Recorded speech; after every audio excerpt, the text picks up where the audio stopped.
Hello बच्चों। The next concept आज जो हमें देखना है वो है वर्क। ठीक है, तो इसके पहले वाले वीडियो में हमने टाइप्स ऑफ प्रोसेस देखे, जिसमें हमने देखा कि isothermal process, isobaric process, isochoric, फिर साइक्लिक और एडियाबेटिक। ठीक है, आज हम देखेंगे वर्क। हालांकि वर्क के बारे में थोड़ा पहले भी डिस्कस कर चुके हैं कि वर्क जो होता है ये एक पाथ फंक्शन है। ठीक है, अभी वर्क एक पाथ फंक्शन है, ये एक कॉमन एग्जांपल के ज़रिए मैंने उस टाइम पे आपको बताया था। अभी वर्क के कॉन्सेप्ट को डिटेल में देखेंगे और हम यहाँ पे 3 पार्ट देखेंगे वर्क के। एक होगा वर्क जो इरिवर्सिबल प्रोसेस से किया गया वो, दूसरा रिवर्सिबल वाला, और तीसरा जो होगा वो वैक्यूम में है। तो तीनों वर्क के कॉन्सेप्ट अभी हम लोग एक एक करके देखेंगे। तो पहले हम स्टार्ट करते हैं कि वर्क क्या होता है। वैसे बच्चों देखो, वर्क जो होता है वो 3 टाइप का होता है एक्चुअल में। एक होता है जिसे हम कहते हैं मैकेनिकल वर्क, और जो आपने भी सबने फिजिक्स में पढ़ा है कि वर्क जो होता है is nothing but force into displacement. जब आप किसी ऑब्जेक्ट के ऊपर फोर्स अप्लाई करके उसका कोई डिस्प्लेसमेंट कराते हो तो उसे हम कहते हैं कि भैया वर्क किया है।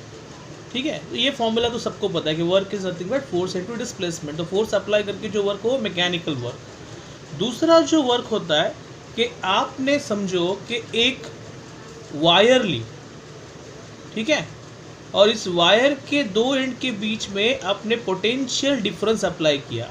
क्या अप्लाई किया? Potential difference. तो पोटेंशियल डिफरेंस जो होता है उसे हम ईएमएफ भी कहते हैं। तो पोटेंशियल डिफरेंस ई अप्लाई किया, तो वायर के 2 एंड के बीच में पोटेंशियल डिफरेंस अप्लाई किया। तो इलेक्ट्रॉनिक का बेसिक कॉन्सेप्ट ये कहता है कि जब पोटेंशियल डिफरेंस क्रिएट होगा तो ऑटोमेटिकली चार्ज फ्लो करेगा। तो चार्ज का जो बड़ा यूनिट होता है वो होता है फैराडे। तो यहाँ पे जो वर्क होता है जहाँ पे चार्ज फ्लो करता है उसे कहते हैं इलेक्ट्रिकल वर्क।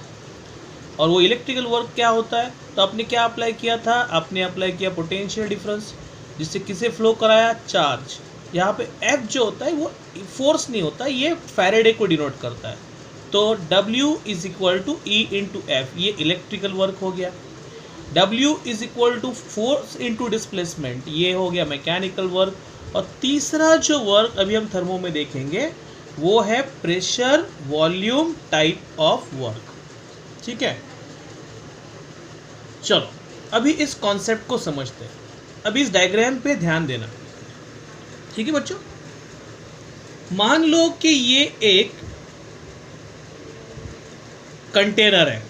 ठीक है, consider this is the gas cylinder, और जिसके अंदर एक गैस को भरा हुआ है।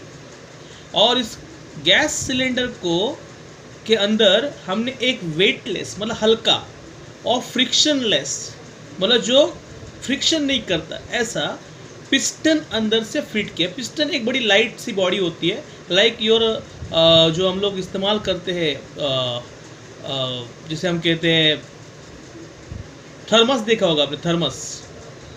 तो जो थर्मस होता है ना, थर्मोकॉल, थर्मस नहीं थर्मोकॉल, थर्मोकॉल जो होता है वो उसे अगर आप स्लाइड करो तो फ्रिक्शन नहीं करता। तो ये उस तरह का लाइट बॉडी होता है जिसे हम कहते हैं पिस्टन। ठीक है, तो ये क्या होता है बेटा? ये होता है पिस्टन।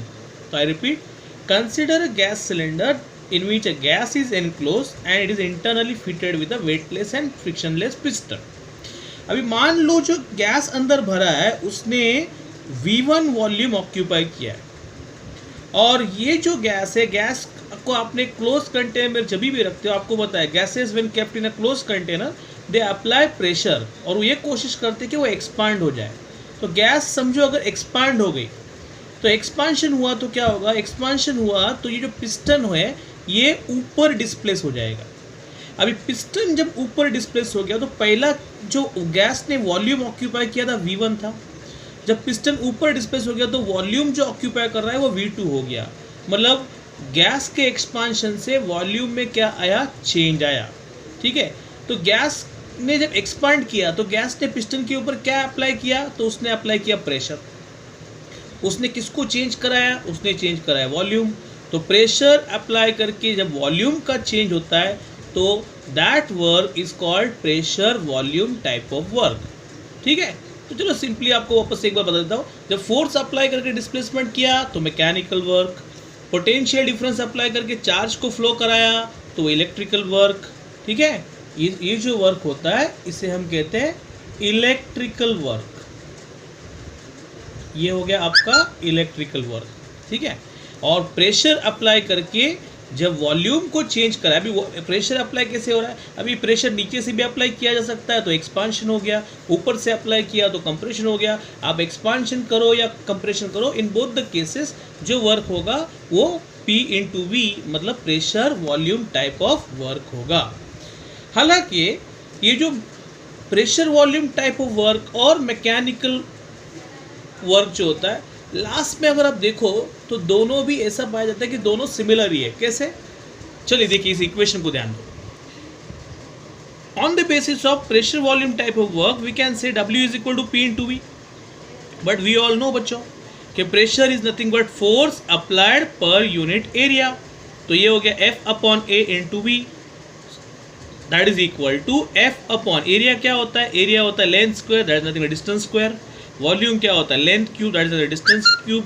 तो ये डी स्क्वायर कैंसिल, तो बचा क्या D यहाँ पे, तो W is equal to F into D, that is nothing but your ये F इंटू डी जो होता है वो क्या होता है, वो मैकेनिकल वर्क होता है। तो लास्ट में P इंटू V, ये जो है P into V is nothing but F into D ही आता है। ठीक है, so I hope you understood what is pressure volume type of work. बच्चों एक ही बात, एक ही सिंपल याद रखना कि प्रेशर के अप्लाई करने से वॉल्यूम अगर चेंज हुआ तो उस वर्क को pressure volume type of work बोला जाता है। ठीक है, अभी वर्क के हमें 3 अलग अलग एक्सप्रेशन देखने हैं।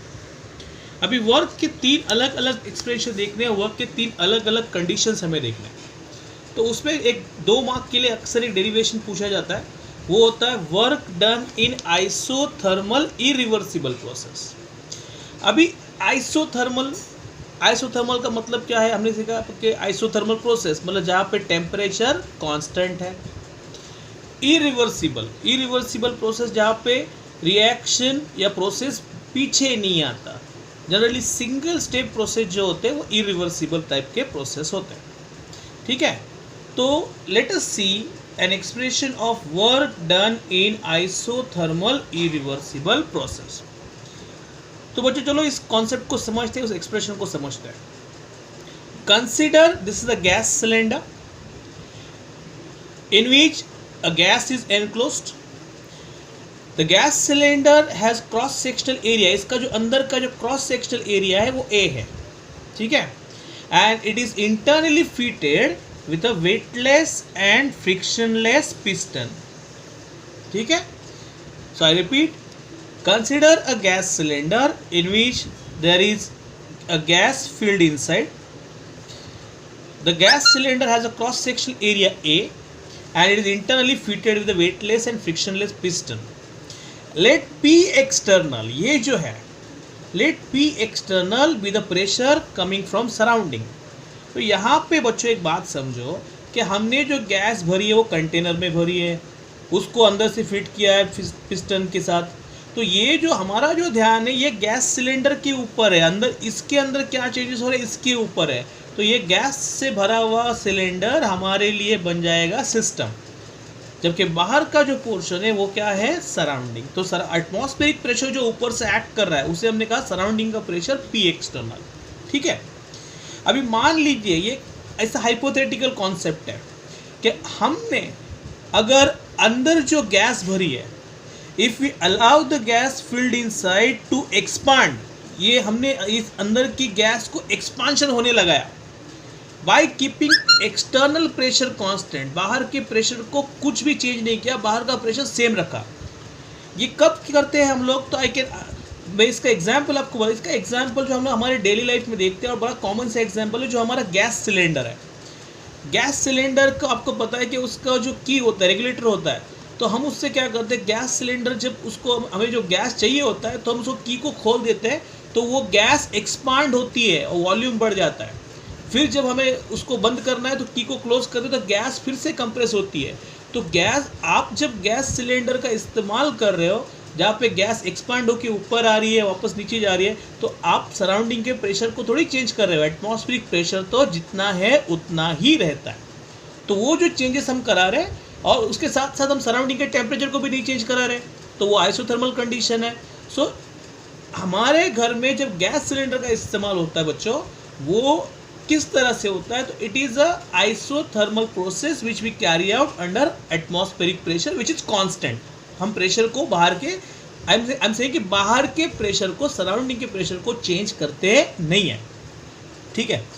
तो अभी देखो, अगर हमने जो गैस भरी अंदर उसको अलाउ किया कि एक्सपांड हो जाए और बाहर के प्रेशर को कुछ भी किया नहीं, सराउंडिंग का प्रेशर को कांस्टेंट रखा, तो गैस जब एक्सपांड होगी तो डेफिनेटली क्या करेगी, तो ये पिस्टन के ऊपर प्रेशर अप्लाई करेगी। पिस्टन तो बड़ा हल्का है, जब गैस इसके ऊपर प्रेशर अप्लाई करेगी, पिस्टन क्या होगा, it will be displaced upward, वो अब ऊपर पुश किया जाएगा। मान लीजिए कि ये पिस्टन जो है वो ऊपर पुश हो गया और कितना डिस्टेंस से हुआ, तो वो पुश हुआ बाय द डिस्टेंस डी। कितना डिस्टेंस से ऊपर आया वो पिस्टन जो है वो कितना डिस्टेंस ट्रैवल किया, तो उसने ट्रैवल किया डिस्टेंस डी, मतलब वो यहाँ पे आ गया। अभी एक बात बताइए, जब पिस्टन ऊपर आया, गैस जो अंदर है उसने पिस्टन के ऊपर प्रेशर अप्लाई किया है, मतलब इनडायरेक्टली फोर्स ही अप्लाई किया, तो फोर्स अप्लाई करके पिस्टन को ऊपर डिस्प्लेस करा दिया, तो डेफिनेटली उसने क्या कराया, तो वहाँ पे वर्क हुआ है। तो हम कहते हैं work is nothing but force into displacement, ठीक है। लेकिन बच्चों फोर्स का फॉर्मूला क्या है, force is nothing but what, pressure into area, right ना। तो force is nothing but pressure into area, that's F is equal to P into A। However एक बात समझिए, जब गैस एक्सपांड हुआ है, राइट, तो गैस जब एक्सपांड हुआ है तो वो क्या हुआ है उसने, तो एक्सपांशन के टाइम पे ये जो वर्क हुआ है वो सराउंडिंग से आने वाला जो फोर्स है या प्रेशर है उसके अगेंस्ट में हुआ है, राइट। ये जब ऊपर जा रहा है तो ऊपर जाने के टाइम पे तो क्या हुआ, ये सराउंडिंग का जो प्रेशर है जो ऊपर से नीचे आ रहा है, ये ऊपर जा रहा है, तो वर्क अगेंस्ट में हुआ है सराउंडिंग के प्रेशर के। इसीलिए हम कहते हैं ये जो फोर्स जो ये इक्वेशन जो हमने ऊपर लिखा है उसे हम ऐसे भी लिख सकते हैं कि W is equal to minus P external, right. इसका माइनस पी एक्सटर्नल, इसका मतलब सराउंडिंग के प्रेशर के अगेंस्ट में हुआ है। So W is equal to minus P external into area into distance. अभी यहाँ पे normally area into distance volume होता है, area into distance, area into length is nothing but volume, लेकिन हमने लिखा है area into distance nothing but change in volume. क्यों, तो थोड़ा ऊपर ध्यान दो, यहाँ पे देखो, जब ये पिस्टन ऊपर जा रहा था, जैसे जैसे ये ऊपर जा रहा था, जैसे जैसे डिस्टेंस चेंज हो रहा था, तो ऑटोमेटिकली पिस्टन भी ऊपर जा रहा है। तो पिस्टन जब ऊपर जा रहा था तो उससे क्या हो रहा था, डिस्टेंस जैसे बढ़ रहा था उसके साथ साथ गैस की वॉल्यूम भी बढ़ रही थी, उसकी ऑक्यूपेंसी भी बढ़ रही थी। पहले ऑक्यूपेंसी इतनी थी, जैसे जैसे वो डिस्प्लेस हो रहा है, जैसे वो धीरे धीरे धीरे ऊपर जा रहा था, तो उसके साथ साथ अंदर का वॉल्यूम भी बढ़ रहा है। इसलिए हमने यहाँ पे इस इक्वेशन में क्या कहा कि एरिया इंटू लेंथ जनरली होता है वॉल्यूम, लेकिन यहाँ पे हम area into length is nothing but what, change in volume. So when length is changing volume is also changing, इसलिए हमारा जो इक्वेशन है वो बन जाए W is equal to minus P external delta V। बच्चों यहाँ पे माइनस साइन का मतलब होता है कि जो वर्क हुआ है वो एटमॉस्फेरिक प्रेशर के या मतलब सराउंडिंग के, ये जो सराउंडिंग का प्रेशर है इसके अगेंस्ट में हुआ है, ठीक है। अभी आपको पता है कि डेल्टा V, डेल्टा का मतलब क्या होता है, चेंज। सो हम ये इक्वेशन को ऐसे भी लिख सकते हैं, W is equal to minus P external into V2 minus V1, ठीक है। और इस फॉर्मूला से हम न्यूमेरिकल्स करेंगे। अब यहाँ पे कंडीशंस हम देखेंगे, बड़ी इंपॉर्टेंट, याद रखना। देखो बच्चों, दो कंडीशंस है। जब W नेगेटिव होगा, W जब नेगेटिव हुआ, यहाँ पे हम देखा कि W is equal to minus P external V2 minus V1। अभी जब एक्सपांशन हो रहा है तो डेफिनेटली फाइनल वॉल्यूम बड़ा होगा और इनिशियल वॉल्यूम कम होगा, तो यहाँ पे डेल्टा V पॉजिटिव है, तो W का जो साइन है वो तो नेगेटिव ही रहने वाला है।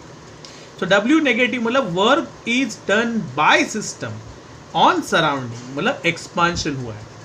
और जब W का वैल्यू पॉजिटिव दिया जाएगा, इसका मतलब क्या है, तो W पॉजिटिव कब हो सकता है बच्चों, ध्यान दो, W will be positive in case जब वहां पे V1 is greater than V2। जब V1 is greater than V2 तो यहाँ पे साइन माइनस आएगा, तो माइनस माइनस क्या हो जाएगा प्लस।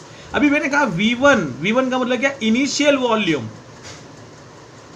V2 का मतलब क्या, final volume. V1 is greater than V2, in that case W will be positive. मतलब इनिशियल वॉल्यूम क्या है, ज्यादा है, फाइनल वॉल्यूम कम है। तो इनिशियल वॉल्यूम आपका मान लीजिए कि 5 लीटर था, फाइनल वॉल्यूम 2 लीटर हो गया, तो क्या किया, बढ़ गया या कम हो गया, कम हो गया, मतलब एक्सपांशन हुआ है, कंप्रेशन हुआ है, कंप्रेशन हुआ है, राइट, डेफिनेटली कंप्रेशन हुआ है। तो यहाँ पे जो वर्क होता है, work is done by surrounding. Compression में क्या होता है बच्चों, कंप्रेशन में सराउंडिंग जो है वो सिस्टम पे वर्क कर रहा है, ठीक है।